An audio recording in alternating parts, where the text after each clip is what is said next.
اعوذ باللہ السمیع العلیم من الشیطان الرجیم بسم اللہ الرحمن الرحیم ربنا آتنا فی الدنیا حسنۃ وفی الآخرۃ حسنۃ وقنا عذاب النار۔ عزیز طلباء، السلام علیکم ورحمۃ اللہ وبرکاتہ۔ امید ہے آپ سب خیریت سے ہوں گے۔ شرح المدوم کتاب کفارات درس نمبر 497 میں کفارہ میں غلام آزاد کرنے میں نیت اور قصد قربت کا بیان آنے والا ہے۔ چونکہ جو غلام آزاد کیا جاتا ہے کفارے میں وہ عبادت کے عنوان سے ہوتا ہے، تو اس میں نیت اور قصد قربت شرط ہوتا ہے، تو اس کی تفصیل بیان کی جائے گی۔ غلام آزاد کرنے میں نیت شرط ہونے کی وجہ کا بیان آئے گا۔ غلام آزاد کرنے میں تعیین سبب کی شرط کا تذکرہ ہوگا۔ متعلقہ مسائل اور فروعات بیان ہوں گے۔ روایات اور احادیث کا تذکرہ ہوگا اور عبارت کی تشریح اور تطبیق پیش کی جائے گی۔ کفارے میں غلام کو آزاد کرنے کی جو شرائط ہیں ان میں سے چوتھی شرط یہ ہے کہ غلام کو آزاد کرنے میں نیت ضروری ہے، اور نیت بھی مشتمل ہونی چاہیے چند چیزوں پر۔ ایک تو غلام کو آزاد کرنے کا قصد ہو، دوسرا وجوب یا استحباب کا قصد ہو۔ اگر غلام کو آزاد کرنا واجب ہے تو وجوب کی نیت کرے، اگر اس کو آزاد کرنا مستحب ہے تو مستحب کی نیت ہو۔ قصد قربت ضروری ہے، پس اس طرح نیت کرے غلام کو آزاد کرتا ہوں واجب قربتاً اللہ، اور یہ صیغہ آزادی کے ساتھ ملی ہوئی ہو یہ نیت۔ پانچویں شرط ہے کہ سبب کفارہ کو بھی معین کرے۔ مثلا ماہ رمضان کا روزہ توڑا تھا اور اس کے کفارے میں غلام کو آزاد کرتا ہوں، چاہے کئی کفارے اس کے ذمے ہوں یا ایک ہی کفارہ ہو۔ عبارت کو دیکھتے ہیں، فرمایا والنیت المشتملۃ علی قصد الفعل علی وجہہ متقربا والمقارنۃ للصیغۃ۔ نیت شرط ہے غلام کو آزاد کرنے میں جو مشتمل ہو قصد فعل پر کہ میں غلام کو آزاد کرتا ہوں، علی وجہہ واجب ہے یا مستحب ہے اس کو بھی بیان کرنا چاہیے، اور قصد قربت کے ساتھ ہو۔ یہ سارا جو ہے انجام دیتا ہوں قربتاً الی اللہ والمقارنۃ للصیغۃ، اور نیت مقارن اور ہم زمان ہونی چاہیے صیغہ عتق کے ساتھ۔ اعتق تو جب کہتے ہیں تو اس کے ساتھ یہ نیت ملی ہوئی ہونی چاہیے۔ والتعیین للسبب الذی یکفر عنہ، اور اس سبب کو معین کرنا بھی ضروری ہے، شرط ہے کہ جس کا کفارہ انجام دے رہا ہے۔ سواء تعددت الکفارۃ فی ذمتہ ام لا، چاہے کئی کفارے اس کے ذمہ میں ہوں یا ایک ہی کفارہ ہو، بہرحال اس کو اس کا سبب معین کرنا چاہیے جس کی وجہ سے یہ کفارہ انجام دیتا ہے۔ وسواء تغایر الجنس ام لا کما یقتضیہ الاطلاق، اور جس صورت میں اس پر کئی کفارے ہیں چاہے ان کفاروں کے نوع سبب مختلف ہو، جیسا کہ ایک کفارہ ہے افطار عمدی ماہ رمضان کا، یا ایک کفارہ ہو اس جیسے کہ قاتل خطا ہے، خواہ ان کفاروں کا سبب کا جو نوع ہے وہ ایک جیسی ہو، جیسے دو کفارے ہیں دو ناظر کو توڑنے کی وجہ سے، یا دو کفارے ہیں ماہ رمضان کے دو روزے عمدن افطار کرنے کی وجہ سے۔ یہ جو کہا کہ ان سب صورتوں میں اس کو تعیین سبب کرنا چاہیے، فرق نہیں ہے ان صورتوں میں، تو یہ مصنف کی عبارت کے اطلاق سے استفادہ ہوتا ہے۔ اطلاق کے عبارت مصنف اس کا تقاضا کرتا ہے۔ وَصَرَّحَ بِهِ فِي الدُّرُوسِ، جبکہ انہوں نے خود اپنی کتاب دروس شرعیہ میں صراحت کی ہے اس کی۔ وَوَجْهُهُ أَنَّ الْكَفَّارَةَ اسْمٌ مُشْتَرَكٌ بَيْنَ أَفْرَادٍ مُخْتَلِفَةٍ وَالْمَأْمُورُ بِهِ إِنَّمَا يَتَخَصَّصُ بِمُمَيِّزَاتِهِ عَنْ غَيْرِهِ مِمَّا يُشَارِكُهُ۔ فرماتے ہیں کہ سبب کو معین کرنے کے وجوب کی علت یہ ہے کہ چونکہ کفارہ اس کے مختلف اسباب ہوتے ہیں، نوع کے لحاظ سے یا شخص کے لحاظ سے، اور واضح ہے کہ جب اسباب مختلف ہوں تو مسببات کے اختلاف کا موجب ہوتے ہیں۔ پس کفارہ ایک نام ہے جو مشترک ہے مختلف افراد کے درمیان۔ جب ایسا ہو تو لازمی ہے کہ اس فرد کفارہ کو جو واجب ہے اور معمول بہی ہے اس کو معین کیا جائے، اس قید اور شرط کے ساتھ کہ جو اس کو دوسرے اس کے مشترکہ افراد سے ممتاز کرے، جدا کرے۔ اور اس کی وجہ یہ ہے کہ کفارہ ایک مشترک نام ہے جو مختلف افراد کے اوپر بولا جاتا ہے۔ والمامور بہ، اور جس فرد کفارہ کو انجام دینا ہے، جس کا حکم دیا گیا، انما یتخصص بممیزات ہی، وہ اپنی ممیز کے ساتھ مختلف قیود اور شرائط کے ساتھ خاص ہوتا ہے، ممتاز ہوتا ہے، عن غیرہ مما یشارک، دوسرے افراد سے کہ جو اس کے ساتھ شریک ہوتے ہیں، اس جیسے ہوتے ہیں۔ وَيُشْكَلُ بِأَنَّهُ مَعَ اتِّحَادِهَا فِي ذِمَّتِهِ لَا اشْتِرَاكَ، تو اس دلیل پر اشکال کیا جاتا ہے کہ جب اس کے ذمہ میں ایک ہی کفارہ واجب ہو تو وہ صورت میں تو کوئی اشتراک نہیں ہے۔ فَتُجْزِي نِيَّتُهُ عَمَّا فِي ذِمَّتِهِ مِنَ الْكَفَّارَةِ، اس صورت میں سبب کفارہ کو معین کرنے کی کیا دلیل ہے؟ اس صورت میں کافی ہوگی اس کی نیت کرنا کہ جو میرے ذمے کفارہ ہے اس کو انجام دیتا ہوں۔ لِأَنَّ غَيْرَهُ لَيْسَ مَأْمُورًا بِهِ، چونکہ اس کے مقابلے میں کوئی دوسری چیز اس پر مأمور بہی نہیں ہے، اس کا اس پر حکم ہی نہیں آیا۔ بل ولا يتصور وقوعه منه في تلك الحالة شرعا، چونکہ کوئی دوسری صورت کو انجام دینا اس سے شرعاً متصور بھی نہیں ہے۔ جب اس کے اوپر ایک ہی کفارہ ہے تو پھر اس کو قاصد قربت کی نیت سے انجام دے تو وہی کافی ہوگا، چونکہ اس کے علاوہ کوئی چیز اس کے ذمہ شرعاً ہے ہی نہیں کہ اس کا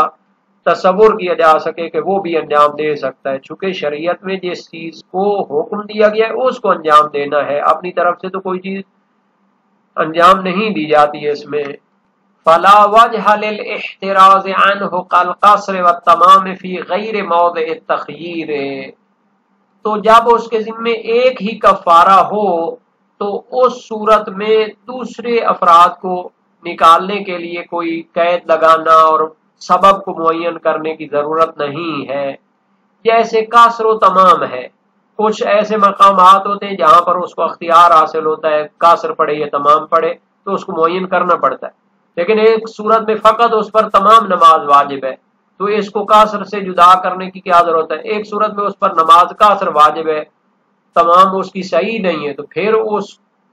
کو کہیں کہ اس قصر کو معین کرے تو اس کی کوئی وجہ نہیں بنتی۔ تو بہرحال یہ شہید اول نے جو نظریہ دیا تھا کہ وہ تعین سبب کرے بطور مطلق سب صورتوں میں، تو اس پر شہید ثانی اشکال فرماتے ہیں اور اس کی کئی صورتیں بناتے ہیں، یا تو اس پر فقط ایک ہی کفارہ واجب ہوگا، یا کئی کفارے ہوں گے اور ان کا سبب ایک جیسا ہوگا، یا کئی کفارے ہوں گے اور ان کے سبب بھی مختلف ہوں گے۔ تو اشکال کا خلاصہ یہ ہے کہ پہلی اور دوسری صورت میں سبب کو معین کرنا ضروری نہیں ہے، بلکہ تیسری صورت میں جب کئی کفارے واجب ہوں اور ان کے اسباب بھی مختلف ہوں، اس صورت میں آپ کہہ سکتے ہیں۔ تو پہلی صورت میں جو تعلیل انہوں نے بیان کی تھی سبب معین کرنے کے لیے، وہ جاری نہیں ہوتی کیونکہ فقط ایک کفارہ اس پر واجب ہے، تو دوسرا کوئی کفارہ ہی نہیں جس کے ساتھ وہ مشترک ہو، تو اس صورت میں کفارے کے سبب کو معین کرنا واجب نہیں ہوگا، بلکہ ہم یہی نیت کر لے کفارہ واجب ادا کرتا ہوں تو قربتاً اللہ وہی کافی ہوگا، اس کے اوپر اضافہ کرنا اور دوسری صورتوں کو نکالنا یہ ضروری نہیں ہوگا، چونکہ اس کے ذمے اور کوئی کفارہ ہے ہی نہیں کہ اس کو جدا کرنے اور خارج کرنے کی ضرورت ہو۔ بلکہ شہید ثانی نے تو فرمایا عقلاً دوسرے کسی فرد کا اس سے واقع ہونا ممکن نہیں ہے، تصور نہیں ہو سکتا شرعاً، چونکہ وہاں پر اور کچھ اس پر واجب نہیں ہے، تو اشتراک اصلاً موجود نہیں ہے اور اس کو تعین سبب کی بھی ضرورت نہیں ہونی چاہیے۔ اس کا معنی یہ ہے کہ اشتراک اس جگہ تصور ہوتا ہے جہاں دو فرد ہوں اور ایک وقت میں ان کا واقع ہونا ممکن ہو۔ مثال کے طور پر نماز ظہر ہے انسان کے ذمے، اب ایک اس کے قضا بھی ذمے موجود ہے ظہر اور ایک ادا بھی، تو اس وقت اس کو معین کرنا چاہیے کہ کون سی ظہر پڑھنا چاہتا ہے۔ لیکن اگر اس کے ذمے کوئی قضا نہ ہو، فقط ادا ہو، تو اس صورت میں اس کو معین کرنے کی ضرورت نہیں ہے، کیونکہ صرف ایک ہی واجب ہے جو اس کے ذمے، اس کو قاصد قربت سے انجام دے تو واجب ادا ہو جاتا ہے۔ اور اسی طرح اگر اس کے ذمے ایک ہی کفارہ ہو تو پھر سبب کو معین کرنے کی ضرورت نہیں ہوگی، چونکہ اور کوئی کفارہ ہے ہی نہیں کہ جس کو نکال کر اس کو معین کرنا ضروری ہو۔ اس کی مثال شہید نے دی قصر و اتمام کی ہے نماز میں۔ اگر تو ایسی صورت ہو کہ جہاں پر قصر اور تمام پڑھنے میں اس کو اختیار ہے تو پھر اس کو معین کرنا چاہیے، لیکن ایک شخص پر فقط تمام یا فقط قصر واجب ہے تو اس کو معین کرنے کی ضرورت نہیں ہے، چونکہ اس کے ذمہ ایک ہی واجب ہے۔ شہید ثانی فرماتے ہیں والاقوى ان المتعدد فی ذمته مع اتحاد نوع سببه كافطار يومين من شهر رمضان وخلف نظرين كذلك، نعم لو اختلفت اسبابه توجه ذلك ليحصل التمييز وان اتفق مقدار الکفارۃ۔ دوسری صورت میں بھی بیان کرتے قوی تر نظریہ یہ ہے کہ اگر اس کے ذمے بہت سے کفارے ہوں لیکن ان کا جو نوع سبب ہے وہ متحد ہو، جیسے ماہ رمضان کے 2 دن جان بوجھ کے افطار کیا ہو یا 2 نظر کی مخالفت کی ہو، تو اس صورت میں نوع سبب کو معین کرنا ضروری نہیں ہوگا، چونکہ دونوں کا سبب ایک جیسا ہے۔ تو فرمایا جس صورت میں کئی کفارے اس پر واجب ہوں اور ان کا سبب ایک جیسا ہو، جیسے 2 نظر اس نے منت کو مخالفت کی یا 2 روزے ماہ رمضان کے جان بوجھ کر کھائے ہیں، تو قوی تر نظریہ یہ ہے کہ وہ بھی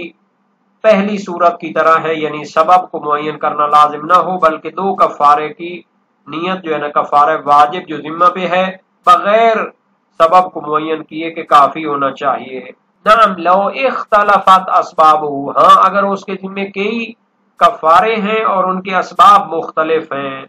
مثال کے طور پر کفارہ قاتل خطا کا دوسرا کفارہ زہار ہے، تو اس صورت میں کہہ سکتے ہیں کہ تعیین سبب کا شرط ہونا بلا وجہ نہیں ہے، بلکہ اس کو معین کرے تو تمیز حاصل ہو جائے گی کہ کس کو انجام دینا چاہتا ہے، اگرچہ کہ کفارے کی مقدار متفق ہو، ایک جیسی ہو۔ تو اس صورت میں مشخص کرنا وہ درست ہو سکتا ہے، اس میں فرق نہیں کہ چاہے مقدار کفارہ دونوں کی ایک جیسی ہو، جیسے اس میں ابتدا میں آزاد کرنا غلام کو، یا ایک کفارہ وہ ماہ رمضان کے قضاء کو افطار کرنے کا، دوسرا کفارہ قسم ہے کہ اگر وہ قسم کا کفارہ جو ہے 10 فقیروں کو کھانا کھلانا اختیار کرتا ہے اور کفارہ ماہ رمضان کی قضاء کا توڑنے کا وہ بھی 10 فقیروں کو کھانا کھلانا ہے، تو ان کی مقدار بھی ایک جیسی ہو جاتی، یا پھر مقدار کفارہ دونوں کو مختلف ہو، جیسے ایک تو ماہ رمضان کے واجب روزے کو افطار کرنے کا کفارہ ہو اور دوسرے میں 3 دن روزے رکھنے ہوں، تو یہ آپس میں اختلاف رکھتے ہیں نوع کے لحاظ سے۔ لیکن بعض فقہا مطلقاً فرماتے ہیں جیسے شیخ طوسی ہیں کہ اس صورت میں دوسری صورت کی طرح تعیین سبب لازم نہیں ہے، پس ان کی نظر میں کسی صورت میں بھی تعیین سبب واجب نہیں ہے۔ وقیل لا یفتقر الیہ مطلقا، کسی صورت میں ان 3 صورتوں میں سے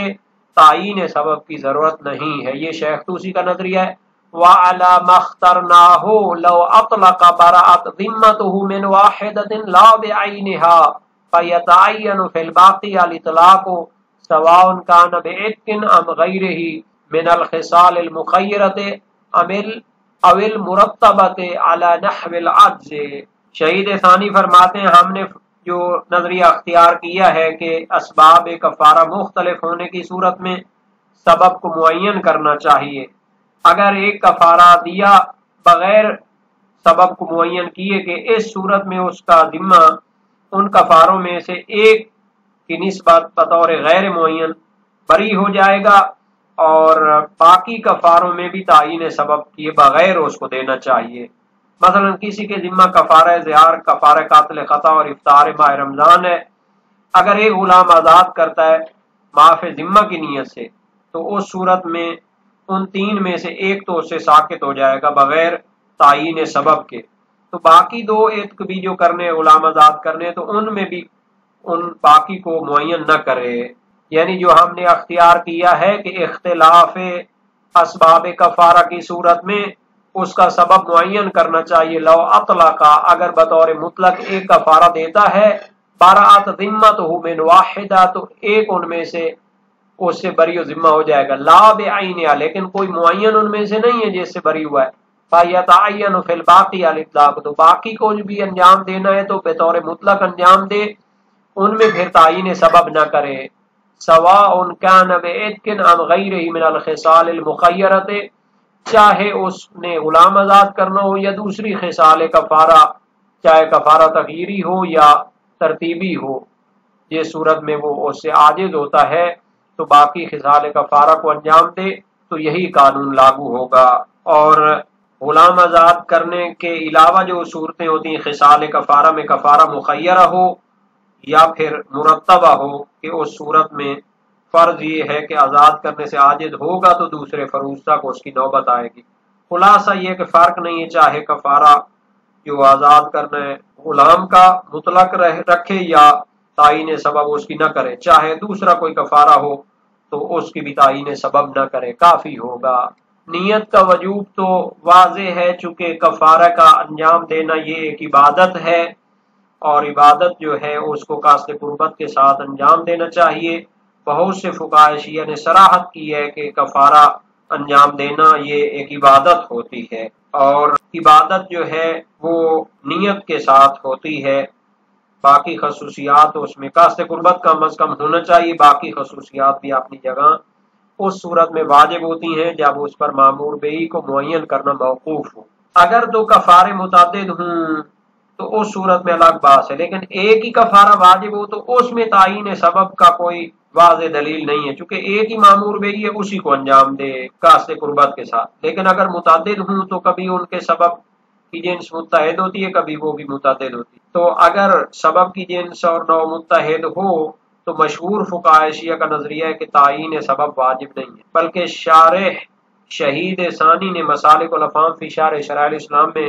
شہید اول کی شرح سے نقل کیا ہے کہ لا یعرف لأحد من العلماء قولا باشتراط التعیین، کہ اس صورت میں بھی کوئی ایسا نظریہ علماء شیعہ میں سے معلوم نہیں ہے کہ جو تعین سبب کو شرط کرتے ہو، چونکہ اس صورت میں بھی امتثال صدق کرتا ہے۔ لیکن اگر سبب کی نوع متعدد ہو تو یا تو کفارے ایک جیسے ہوں گے جیسے کفارہ زہار، کفارہ قاتل خطا، یا مختلف ہوں گے جیسے کفارہ یمین اور کفارہ ماہ رمضان۔ تو اس صورت میں جب خصال کفارہ مختلف ہیں تو بھی سبب کو معین کرنے کی ضرورت نہیں، چونکہ امتثال اس کے بغیر ہی صدق کرتا ہے۔ اور اگر خصال کفارہ متحد ہوں تو پھر تعین سبب کرنا ضروری ہے، چونکہ قاعدہ اشتغال لازم آتا ہے اور ترجیح بلا مرجح بھی نہیں ہو سکتی، تو اس صورت میں قواعد کے مطابق اس کو معین کر لینا چاہیے۔